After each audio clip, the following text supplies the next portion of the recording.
Right now it is time for Cover Your Assets with the one, the only Jim Lynch. Jim is an independent voice on Wall Street, the economy, politics, sports, and more, bringing many years of experience to these topics and more. And we say good morning to Jim. Good morning, Jim. Good morning, Marshall. Good morning, everybody out there. I hope you're doing very well. Heat notwithstanding, some great news for all Americans and for Joe Biden. We finally have passed a huge climate change legislation, which will begin for us to start limiting the amount of fossil fuels that we generate and go off into our atmosphere and cause the pollution and other things that we have. It's not just a step forward in terms of what makes common sense in terms of saving our world. Forget about the country. It's going to create a lot of new jobs, which will mean new training for a lot of young people. It will also result in a lot of new equipment being built and put in place in the process of dealing with this pollution situation, this climate change problem we have. Along those lines, it's so important to remember that we had a shot in many years ago, 20-some-odd years ago, to elect Al Gore, who was right on this climate change problem. How the world has changed, unfortunately, not for the best since that time. But that said, it underscores we must vote. We must vote in November. We must vote every time we have a chance. Our country seems to be besieged at the moment by a segment of the population which would prefer to be ignorant of the facts, stupid, violent, etc. So hopefully a lot of the good news that is now coming out of Washington will begin to get to people who seem to be concerned about everything under the sun. Also, Joe Biden has just signed a CHIPS agreement whereby U.S. corporations will be basically paid to bring the manufacturing home from China, where we've been getting all of our chips. And it couldn't be more timely in light of the fact that we obviously are having a little bit of a problem with China. I'm wondering if really that problem is that this legislation takes away a lot of revenue from their country over time, as opposed to Nancy Pelosi's being there. That said, Nancy's timing could have been better, but the woman has earned and then some the right to do certain things which don't hurt us, but make it a little bit more challenging in dealing with the Chinese. So we've had the chip legislation, the education regarding guns, health, something for everybody. Biden is on the move. He did a lot of this while sitting in his living room and letting Senator Schumer do the heavy lifting. There was cooperation from Manchin at last, and the lady from Arizona, though she didn't go whole hog on everything. The minimum tax on corporations has been raised to 15%. That's going to reduce the deficit, which is very important because we are spending a lot of money in Ukraine and elsewhere. In any event, we're on the move. We're on the move. Now, in terms of stock market and investing and so forth, that's kind of a different question because there's so much uncertainty in the air internationally and domestically, these domestic terrorists, that people are really finding it very difficult to get their hands on a certain amount of stability. We're seeing earnings on the chip companies coming off, which has been overdue because of their reliance on China and because of backlogs. All of this will eventually even out.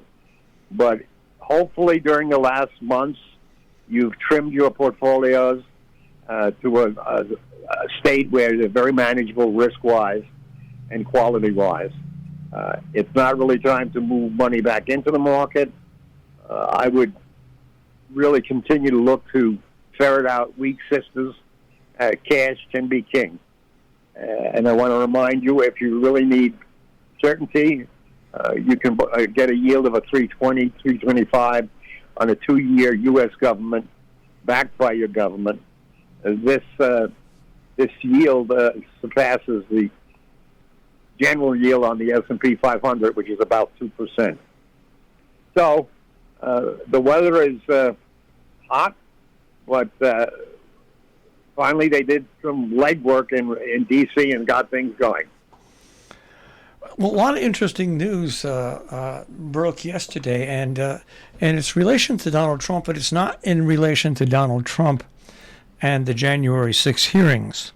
It's been confirmed today by multiple news sources that the raid on Donald Trump's home in Mar-a-Lago was exclusively for the documents that were reportedly taken out of the White House and not given to the proper authorities that contain security level clearances. That is what the FBI raid is about. It was not about January 6th. It was about the documents that were taken and not given to the proper office. And they want to, I guess, check and make sure that they got all those documents back. But what most people didn't realize, and I don't even think Donald Trump would have realized it because his lawyers would have told him about it, is that when you're president, anything you write down, any memo you give, becomes part of history and must be turned over. And if you don't, you're breaking the law, especially if it comes with national security documents. So for people who are thinking that there was about January 6th, it's not. This is a separate case that Donald Trump has 3 fronts that he's going to be fighting on. One is January 6th. The documents that he took and or destroyed by flushing them down the toilet. And the other one is in New York State, of course. So he's going to be very busy in the courts for the next several months. Apropos of what you mentioned about his lawyers would have told him the right thing to do, many people on the record who are lawyers in the White House having told Donald Trump countless times that what he was doing was illegal in terms of the planning of the insurrection and so forth, the denial of the election returns. There's a little add to, you're absolutely right. I mean, this is a separate case, but it's really kind of unique in a sense. First of all, Trump took a lot of documents. Some would return to the archives, but obviously not all of them, many of which are classified.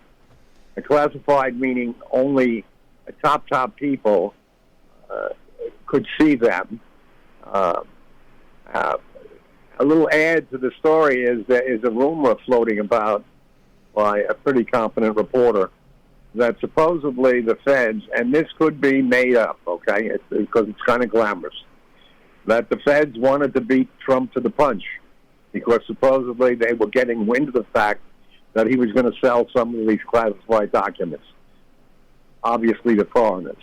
Now, please, that is not official. That's hearsay. It is from a good reporter. But the point is, why would he ever bring all these documents to his country, hotel, golf course, restaurant, to just take up space, unless he had some plans for them? And these documents in the wrong hands would provide a lot of money to Trump. Just watch that story. Again, this is not fact. This is hearsay from some very good reporting people. What's interesting about this, CNN also today has shown pictures from Maggie Haberman, I guess, of documents that were flushed down the toilet as well. So it's going to be interesting to see how that all plays out. And, of course, you're going to have that going on along with along with the investigation into Joe Biden's son. And once again, I have been down on Joe Biden for the past 7 months. I'm very, very disappointed. But then very quietly, he's gotten a lot done. With only a 1-vote majority in the Senate. And to be quite honest with you, in his first year and a half, 2 years in term, he has gotten far more done than President Barack Obama did when he had in his first term a big, he had the Senate and the House. And he's done most now, and it's more in his first term than most first-term presidents have done. I don't know whether it's enough to counter all the stuff that the age issue, but he obviously has done quite a lot. It's interesting that you bring that up from a different standpoint.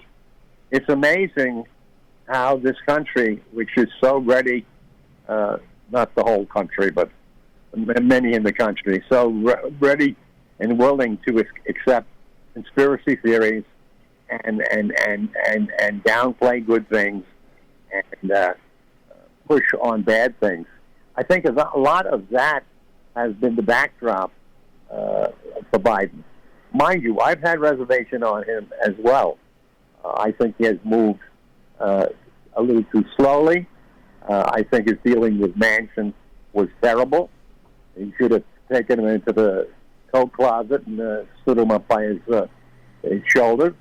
But whatever, he's finally getting something done.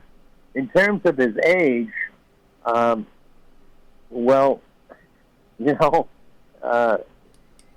of these politicians are getting older, so I don't know what the choice is going to be. I think eventually he'll probably have, if the Dems come back, and I have a feeling, and I bet I'd need some odds that the Dems come back and they really succeed a lot more than we anticipate right now.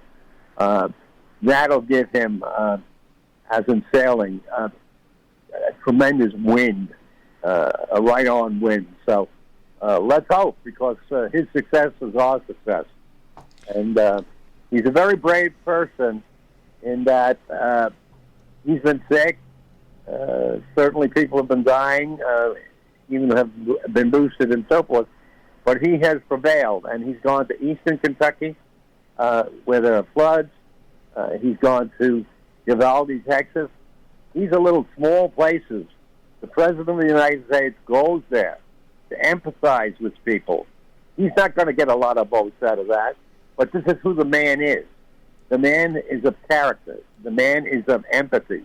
The man is what we'd like to call the best of human beings. And maybe if we had a few more of those in politics, we'd all be able to smile a lot more.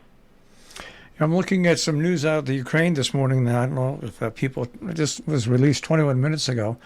Ukrainian military has done its deepest strike yet into Russian-occupied territories.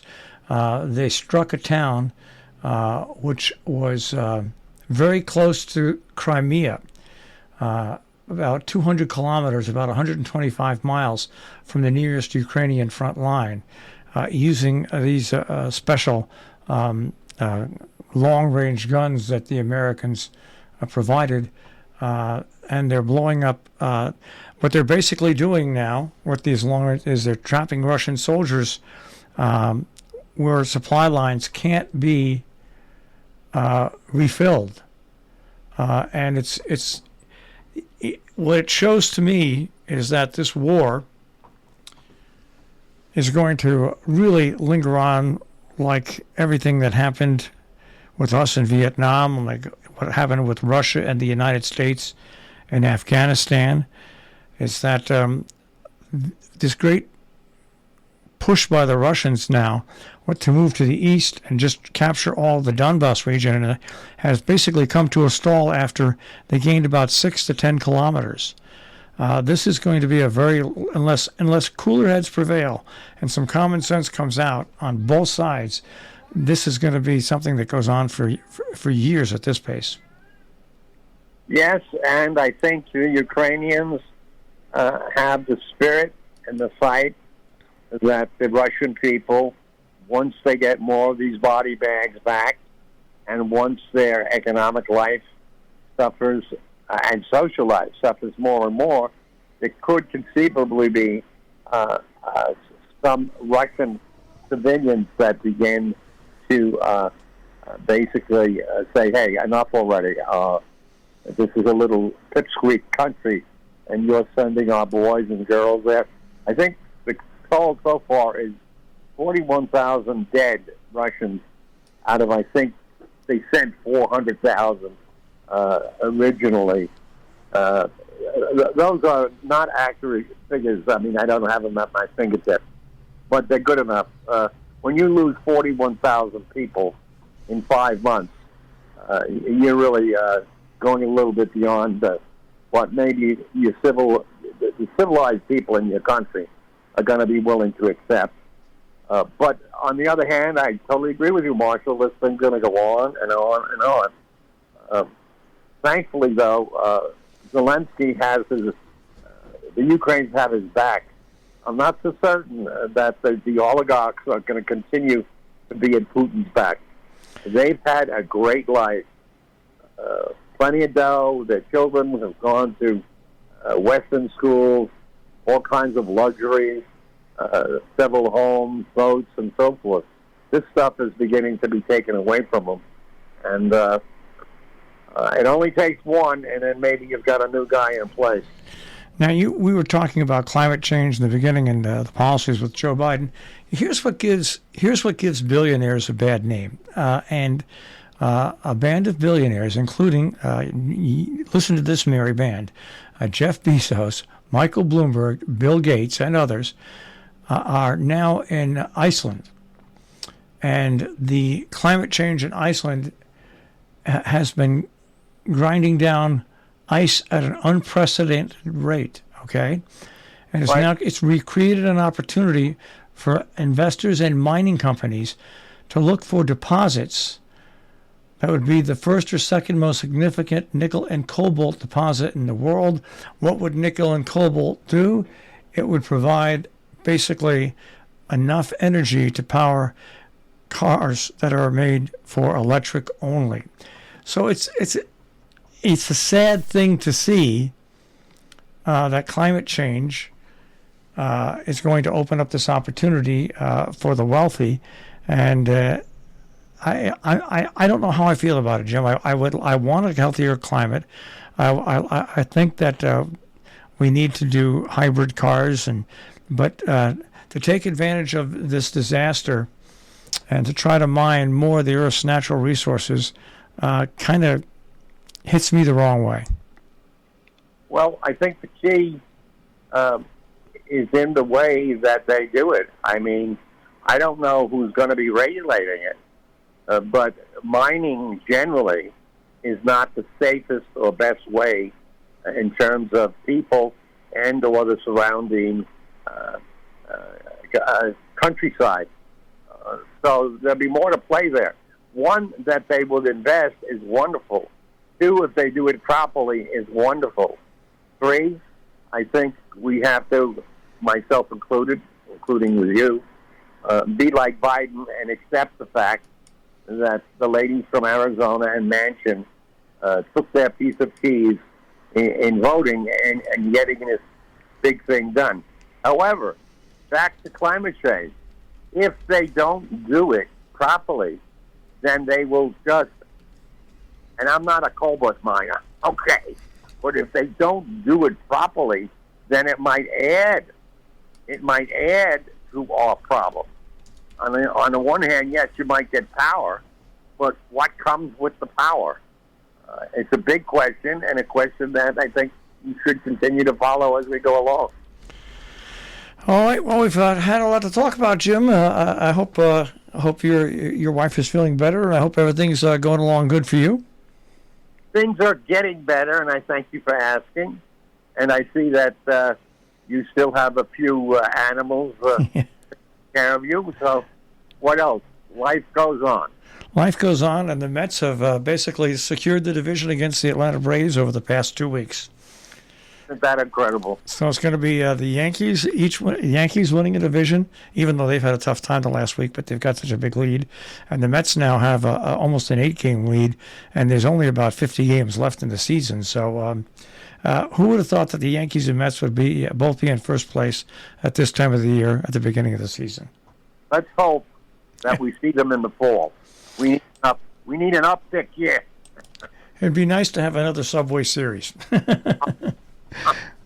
All right, Jim, I want you to have a good week, and we'll speak to you next week. You too, Marshall. Take care. Thank you very much. Bye-bye. Jim Lynch, and Cover Your Assets here on The Breakfast Club on Robin Hood Radio. You can find more at robinhoodradio.com on the web.